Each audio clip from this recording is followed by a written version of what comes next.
By 26 CE, Tiberius, known as Imperator Tiberius Caesar Divi Augusti Filius Augustus, abandoned the palaces of Rome and retreated to the island of Capri, a rocky outcrop in the Bay of Naples.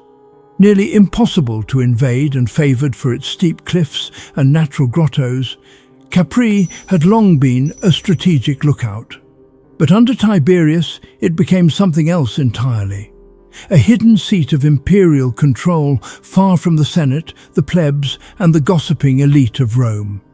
According to Suetonius in the 12 Caesars, Tiberius chose Capri in part for its isolation and its geography. The island's dramatic terrain allowed for unparalleled privacy.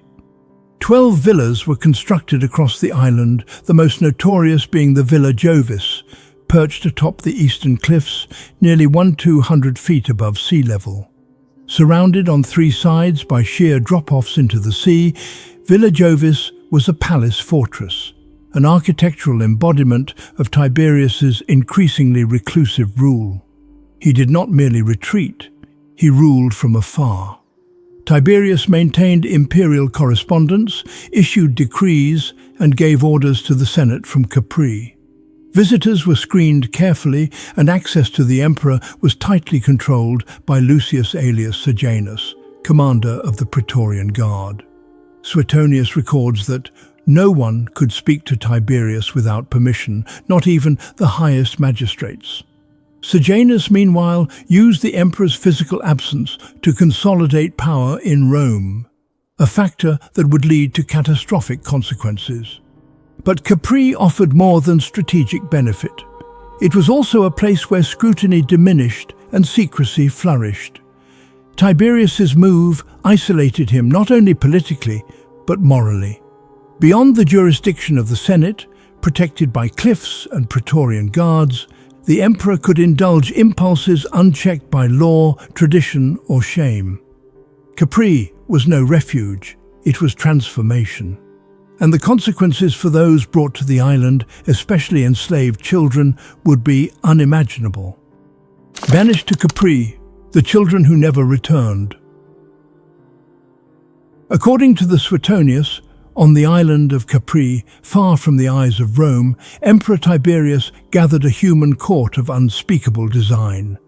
A retinue of boys and girls, many still in their childhood, selected for their beauty, their youth, and above all, their helplessness. In the life of Tiberius, Suetonius paints a lurid picture of the emperor's retreat to Capri, alleging he surrounded himself with so-called pisciculi, little fish, a term he uses for young attendants trained to entertain him. These claims, vivid and disturbing, appear only in Suetonius, whose biographies often blur the line between fact and moralistic gossip. While other Roman sources like Tacitus confirm Tiberius's secluded and paranoid retreat to Capri fostered rumors of depravity, they lack these specifics. These children may have come from across the empire. Some could have been enslaved through conquest or sale, potentially taken from provinces such as Syria, Gaul, or the Greek East, regions known in Roman culture for producing what the elite regarded as delicate or refined features.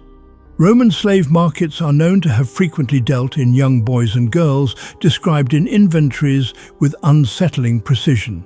Age, skin tone, eye color, and gratia corporis, or grace of the body. Others may not have been enslaved, at least not legally. These could have included liberty or children of freedmen, potentially handed over as tokens of loyalty or offered in hope of imperial favor. Roman society, particularly in the imperial period, allowed grotesque flexibility in the treatment of the powerless. Legality meant little on Capri. In such a scenario, once brought to the island, no child, slave, or freeborn may have retained the protection of law or lineage. Transport arrangements were likely handled with considerable discretion. It is plausible that vessels from the Classis Missinensis, the Roman fleet based at Misenum, were occasionally utilized for discreet imperial errands between the mainland and Capri. The children may have been moved aboard well-appointed ships under a carefully constructed guise, perhaps as young attendants, musicians for the imperial household, or companions for other members of the court. Such terminology within the imperial circle could easily serve to obscure their true purpose. Upon their arrival on the island, they were probably housed in dedicated quarters among the emperor's sprawling villa complex. There, they would have received instruction not just in performance arts, but more critically in the strict codes of silence, absolute obedience, and the specific behaviors demanded by their unique station. To Tiberius, Capri was a sanctuary, but to these children it was a prison without escape, where identity vanished and the sea swallowed every trace. The Emperor's Games, cruelty disguised as entertainment. In the life of Tiberius, Suetonius recounts troubling accusations against the emperor, suggesting that he orchestrated performances involving children in ways that blurred the line between ritual and cruelty. These young boys and girls, mockingly referred to by a term associated with provocative performers in Roman law, were reportedly assigned symbolic roles in imperial spectacles.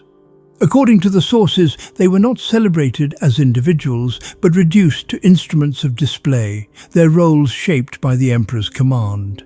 Archaeological sites linked to Tiberius add a chilling backdrop.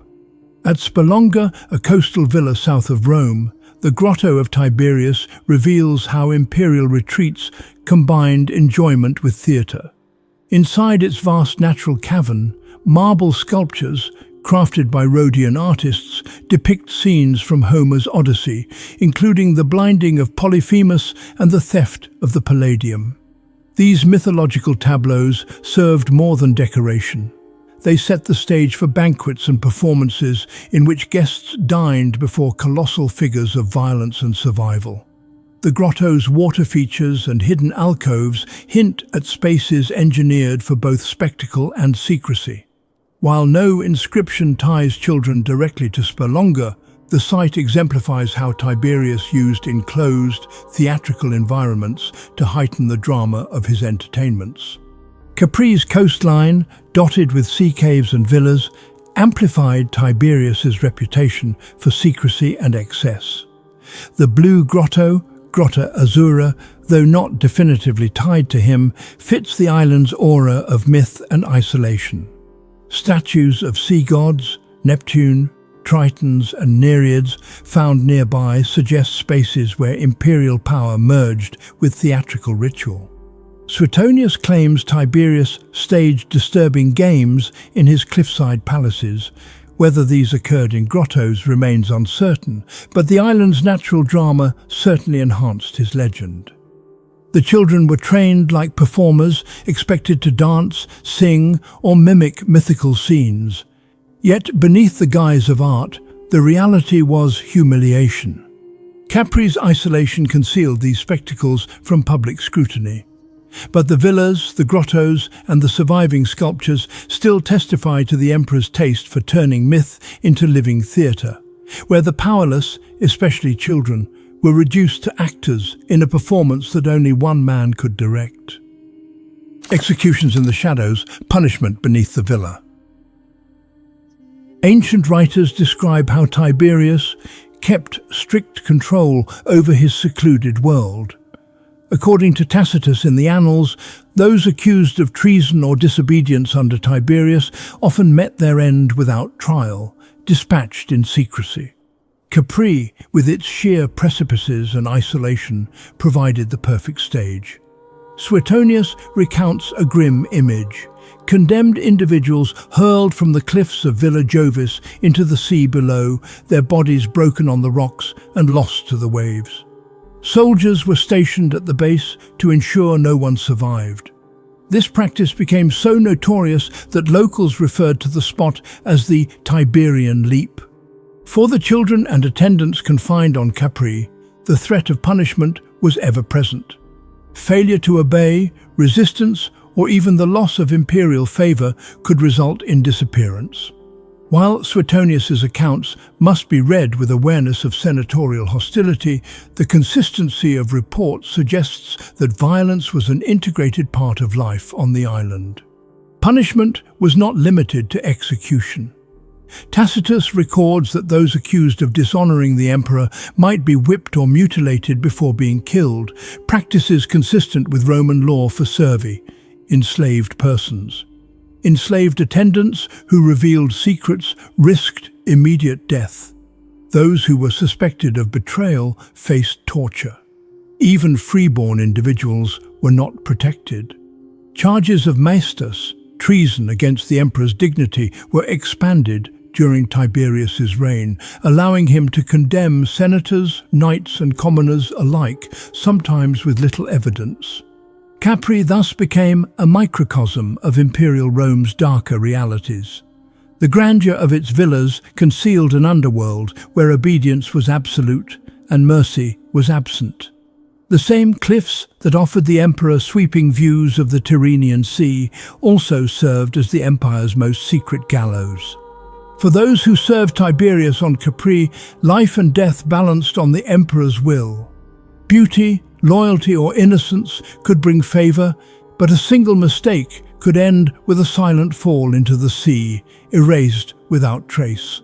Another life lost beneath the shadow of the villa. Capri exposes how absolute power can warp an empire and break innocent lives. Tiberius turned an island paradise into a theater of secrecy where beauty, fear and death blurred. The echoes of that rule remind us that unchecked authority still threatens the vulnerable today. Which modern refuge of power might hide similar shadows? Comment below with your thoughts. A party of Marines were stationed below,